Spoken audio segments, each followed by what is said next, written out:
Being the follow-up to Kirby's Dream Land 2 for the Game Boy, it was finally time to bring the Dream Land series onto an actual home console and present a unique art style, still timeless to this day. Naturally, Dream Land 3 builds on the foundation of its predecessor and doesn't change the formula too much, with only adding a couple new animal bodies. While this is true for the basic gameplay, let's find out if the bosses went under a substantial shift and compare their quality to each other. Starting with the animal duo Pon and Con, it becomes quickly apparent how similar Dream Land 3 is and will be with some of its bosses. Just like with a certain other enemy in Dream Land 2, or the twins in the original Dream Land, these bosses appear from every corner of the battlefield, followed by some smaller versions of themselves. The main difference between this variation and other bosses is the hardware we are playing with. Dream Land 3 is not based on a small handheld with limited screen capacities and can make use of much more space to deal with. Naturally, the playground is much wider, giving you more options to flee and the foes to attack. New are dangerous bombs falling from above, and unlike with many Dream Land 2 bosses, it always makes more sense to bring a copy ability or animal body into the fight. As refreshing as all of this may sound, the core battle is still too similar to adversaries, and luckily we got a much appreciated break until facing these opponents and star allies again.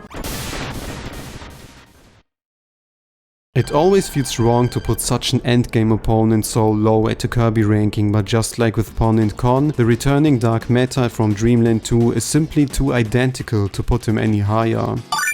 If you fulfill every character's wish in every level, you unlock the true climax of the game and ascend high into the horizon to fight Dark Matter in this hellish-like dimension. Unlike in Dream Land 2, however, this encounter is significantly easier, as you can now shoot projectiles whenever you like and don't have to reflect any energy balls. Generally, it's always suspicious to fight the previous final boss right from the start in the follow-up, and you can clearly tell that something even more intimidating needs to be defeated afterwards. Nonetheless, it's more like a fake out, and I always appreciate the trope of starting off with the previous final boss to emphasize an even greater evil waiting to show its cards. One not so important but interesting detail is the second player, Gooey. Since he needs his own means to attack, Gooey transforms into a dark matter-like creature with visible orange balls surrounding his body, just like with your enemy. It's one of the early occurrences where Kirby lore started to shine through, and even without any descriptions. The post-screen lore for each modern title is appreciated and optional, but this kind of visual lore implication carries much more weight and allows way more room for speculation, since there is no text to go by. It indicates and does not tell, and you can speculate all day if Gooey is related to the final boss, why he behaves so friendly, and other secret details.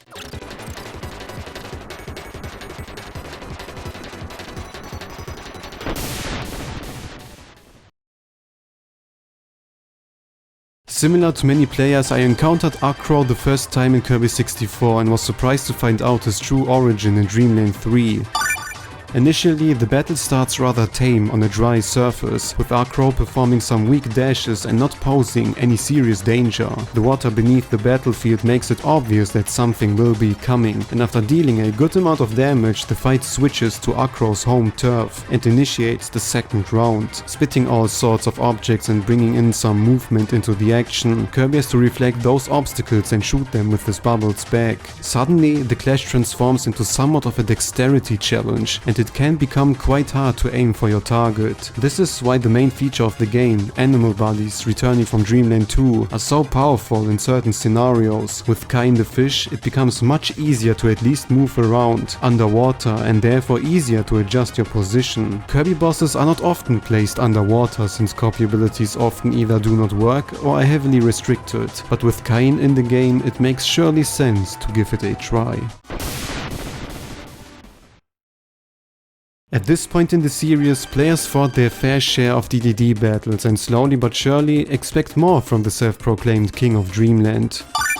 Since this is the follow-up to Dreamland 2 and going by the events of Adventure, it's quite obvious that DDD cannot be the main target and is once again possessed by dark matter. The first phase is everything you expect from a DDD encounter, but I have to commend the setting the fight takes place in. The castle itself is nothing special, but the unusual color palette in combination with those floating particles already makes this DDD rendition memorable, purely because of the visuals. Luckily, this is not everything there is to praise, and once you initiate the second phase, DDD follows the strangely gloomy tone of the game and, similar to Wispy, turns into a kind of monster you would not expect to see. His immense belly starts to bite after you, while turning into an eye for some slow, inhalable dark balls. Shifting the enemy to the air is always a solid way to ensure a small rise of difficulty, and because DDD requires you to destroy a complete health bar instead of only the half to start the second phase, you have to play carefully to survive until the end.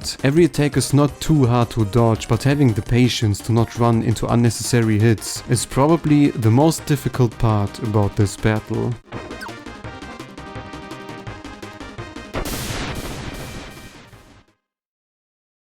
When I first played Dreamland, I naturally expected the expected Wispy fight at the end of a World 1, going by every past title so far.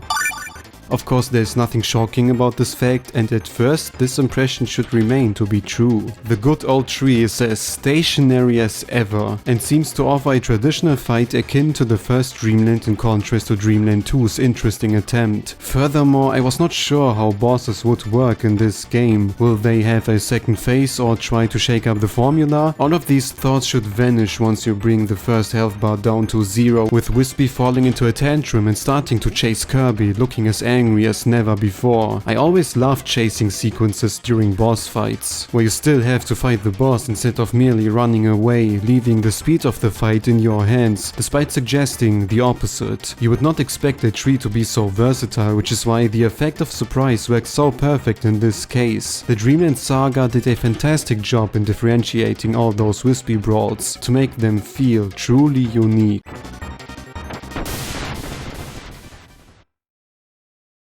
Today, a boss like Ado might not be too thrilling, considering how there already was a similar opponent in Adventure in the style of Paint Roller, but there's a significant difference to be noticed. Unlike with Paint Roller, Ado is not creating mere objects or enemies for you to inhale, but instead creates a short boss parade mainly based on Dreamland 2's foes. Ado herself hides behind her means to attack and only acts once there's no art left to save her. Before that, you have to face off known enemies such as the Ice Dragon, the Fish, and even the Horizon duo. Of course, all of them are clearly toned down, since this would come across as harder than the actual final boss, but still an interesting take for a boss. You could argue this fight lacks creativity to sit on the second phase and is mainly based on adversaries you already fought without any clear differences, but it was a new concept back in the day and creates a fitting challenge for the last regular world of the game.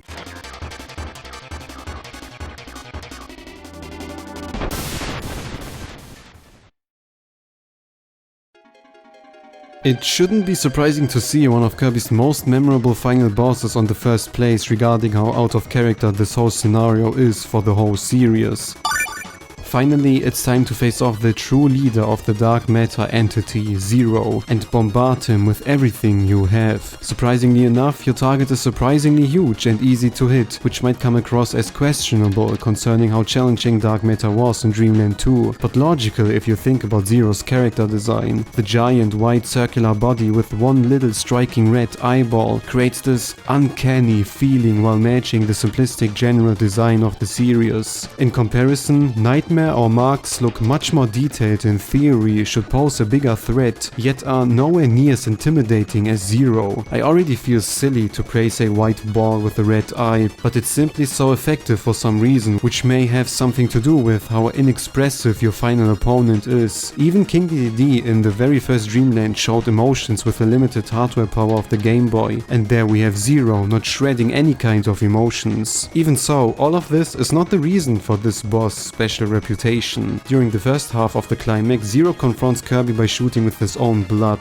admittedly not confirmed, but heavily implied. On top of that, he performs the nightmare background skill, dashes into Kirby and uses small dark matters, underlining the idea of him creating them with ease. It goes without saying that shooting with your own blood in a children's game for toddlers is an interesting take, but much appreciated regarding that children are not as stupid as many people think, until you delete the first health bar and initiate the second phase. Everything up to this point was very alright, even for a Kirby game, but ripping out the main body in such a bloody manner was done completely on purpose, and you can clearly hear the creators giggling in the background. Some people might say it's a cheap, edgy trick, but incredibly fitting regarding the contrast to the IP's friendly stigma. Franchises like Mario or Donkey Kong are also noticeably kid-friendly, but do not ooze this hard-to-explain, gloomy undertone Kirby likes to occasionally use. The final phase is more like a final touch for an otherwise memorable final boss, and it's going to be interesting to see how Zero's incarnation is going to set himself apart in Kirby 64.